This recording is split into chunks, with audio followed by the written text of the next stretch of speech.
Et salut tout le monde! Or j'avoue, j'ai craqué. Excusez-moi, une fois de plus, j'ai craqué.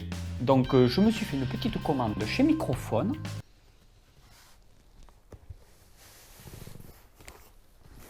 Et on va voir ça ensemble au niveau de l'ouverture.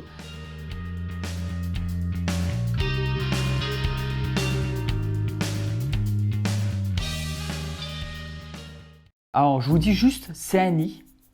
Et c'est un nid qui va sortir de l'ordinaire par rapport au nid que j'ai actuellement justement. Et je voulais tester ce nid là et ben, on va voir ensemble si c'est ce que je pense, il est vraiment bien comme je le veux, parce que j'ai regardé un peu les avis, j'ai vu qu'il était super bien noté par rapport au site internet Microphone. Vous avez le lien en bas dans la description. Alors non, je précise, ce n'est pas un placement de produit.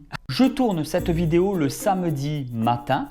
Je viens de le recevoir par la poste et c'est un colis qui a été expédié le jeudi.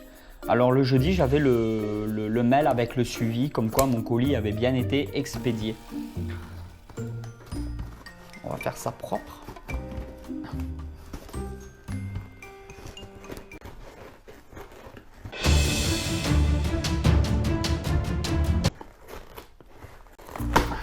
Ah! Ah! Oh putain! Enculette con! Ouh! Il y a beaucoup de protection. De toute façon, il y a vraiment intérêt à bien protéger puisque ce sont des nids en pierre reconstituée. Donc c'est hyper solide, mais ça casse aussi hyper facilement. Hein. Si vous le faites tomber par terre, il est mort. Hein. De toute façon, c'est pas le but de faire tomber une colonie de fourmis par terre.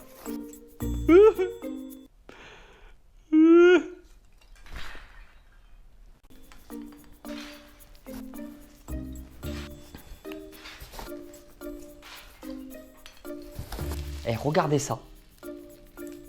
Beaucoup m'ont déjà demandé pour débuter dans les fourmis, quelle espèce prendre, quel nid prendre. Quand vous allez sur le site internet de Microphone, vous regardez bien parce qu'il y a une partie où vous les avez en kit d'élevage. Vous pouvez avoir par exemple le nid avec votre espèce parce que celui-là, il est vendu avec les Messor Barbarus. Comme j'avais déjà acheté les Messor Barbarus avec l'autre nid où elles sont actuellement, je n'ai pas acheté le kit complet. Par contre, j'aurais commencé par ce nid-là et j'aurais pas eu de Messor Barbarus.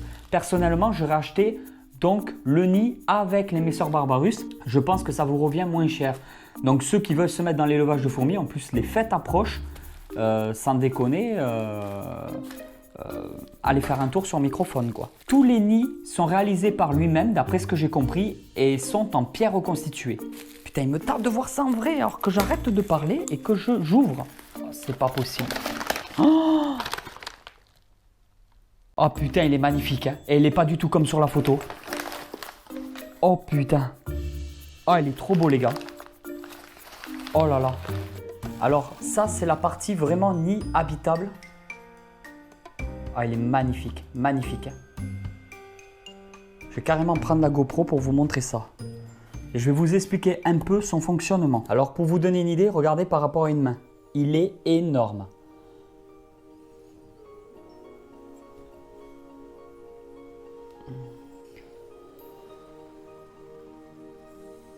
Voilà, je vous donne une vue globale.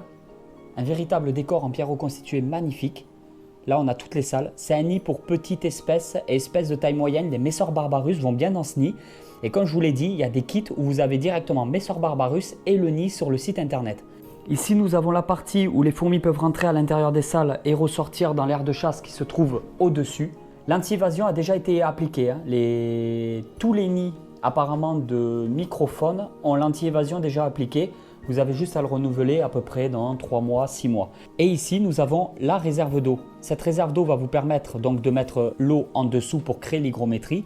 Et quand vous relevez le nid, il y a la mèche absorbante pour la réserve d'eau. Alors d'après ce que j'ai compris, à l'époque, la réserve d'eau n'était pas vraiment visible. Le problème, c'est qu'on ne savait pas exactement où on en était au niveau de l'eau. Que là, ben, vous avez juste à y mettre l'eau et vous voyez directement par transparence si vous avez encore beaucoup d'eau ou pas. Avec le nid, nous avons fourni un tuyau de raccord qui est adapté à la taille de votre nid. Si vous avez déjà d'autres nids Microphone, vous pouvez brancher le tuyau de raccord d'un nid à l'autre pour juste faire une extension. Pour vous donner un exemple, imaginez si vous avez une colonie de 3 ans, 4 ans, 5 ans de Messor Barbarus. Chaque année, vous prenez une extension. Je veux dire, c'est pas au prix que ça revient à l'année. Vous pouvez vous faire une putain de colonies dans des nids totalement différents de chez Microphone, avec des décors totalement différents, des tubes de raccord un peu partout. On peut faire vraiment quelque chose de super intéressant. Sur le site internet, on voit bien qu'il y a les dimensions du nid, mais on a du mal à se rendre compte. Nid sphérique, on voit que c'est pas très grand, on ne sait pas trop en fait.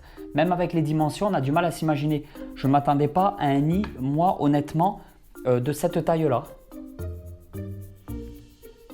Alors il y a les patins, comme je vous ai dit, de protection en dessous. Vous n'auriez pas de meubles, vous n'auriez rien avec ce nid. Vous pouvez le mettre, comme je vous l'ai dit, dans une vitrine. Sur ma table du salon, c'est une table vitrée. Je veux dire, je pourrais mettre le nid en plein milieu. Il n'y a vraiment aucun problème pour ça. Si vous avez de la chance, peut-être que le Père Noël passera pour vous. Moi, je n'ai pas préféré prendre le risque, je me le suis commandé. Mais comme je vous ai dit, à voir en vrai par rapport à la photo sur le site internet, ben, je le trouve beaucoup mieux en vrai, quoi. Il est magnifique. Je vais vous donner quelques petites informations. C'est le nid Dome, donc il s'appelle le Dome, hein, D-O-M-E, tout simplement. Et là, c'est le mode d'emploi. À chaque fois que vous achetez un nid chez Microphone, vous avez un mode d'emploi destiné par rapport à ce nid-là pour faire les choses correctement et vous aurez les informations nécessaires pour mettre le nid en route. Alors, il précise bien que le nid, il y a bien un anti-évasion qui a été appliqué dessus.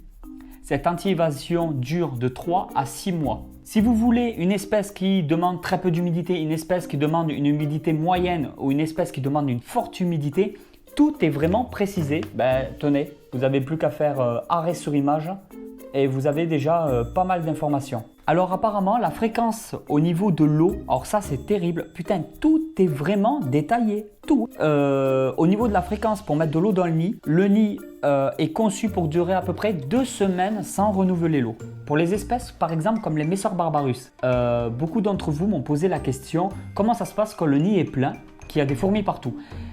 Chez les Messor barbarus, la reine se régule. Ça veut dire qu'une fois que la totalité du nid a été bien prise par les ouvrières, la reine arrêtera de pondre. Mais vous inquiétez pas, les fourmis aiment les endroits confinés et aiment être très serrés. Donc, tant que la reine continue à pondre, ça veut dire qu'il y a de la place dans le nid pour elle. Tout simplement. Si votre colonie est trop populeuse par rapport au nid, ça ne fait rien. C'est pas grave. Vous pouvez la laisser comme ça se stabiliser. La reine arrêtera de pondre. Tout simplement. Mais vous pouvez, si vous voulez, faire des extensions avec d'autres nids, comme je vous l'ai dit sur le site internet. Et à ce moment-là, la reine continuera de pondre. Il n'y aura aucun problème. Et il y aura toujours plus de fourmis. Vous pouvez faire des méga colonies parce que les Messor barbarus, il me semble que ça arrive à 20 000 ouvrières, l'air de rien. Si vous laissez la colonie se développer comme elle devrait vraiment se développer. Mais vous pouvez la restreindre, il n'y a pas de souci là-dessus. Je dis une bêtise, si vous voulez, mettons juste un nid pour vous faire plaisir avec les Messor barbarus, vous pouvez le faire, il n'y a aucun problème. Ou si vous voulez que votre enfant dans sa chambre ait un nid de fourmis avec une colonie de Messor barbarus, il n'y a vraiment pas de souci. Il n'y a vraiment pas de souci. Vous n'êtes pas obligé à chaque fois de faire des extensions. Moi, je le ferai parce que je veux que la colonie continue de tout temps se développer jusqu'à arriver à son maximum possible. Mais ce n'est pas une obligation. Vous faites comme vous voulez. Les fourmis ne sont pas plus contraignantes que des reptiles.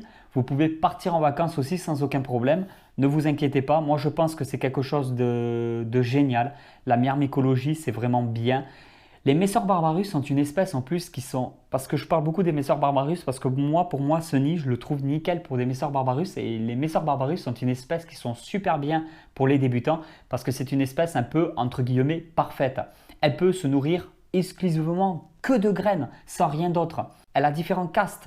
Donc il y a des minors, des médias et des majors. Donc vous pouvez avoir des très grosses fourmis dans la colonie sans aucun problème. Et voilà tout le monde, j'espère que cette vidéo vous a plu. Si cette vidéo vous a plu, n'oubliez pas de mettre un like. N'oubliez pas de partager la vidéo sur les réseaux sociaux. Et moi je vous dis à bientôt pour une nouvelle vidéo sur la chaîne YouTube Snake Reptile. Allez tout le monde, ciao ciao.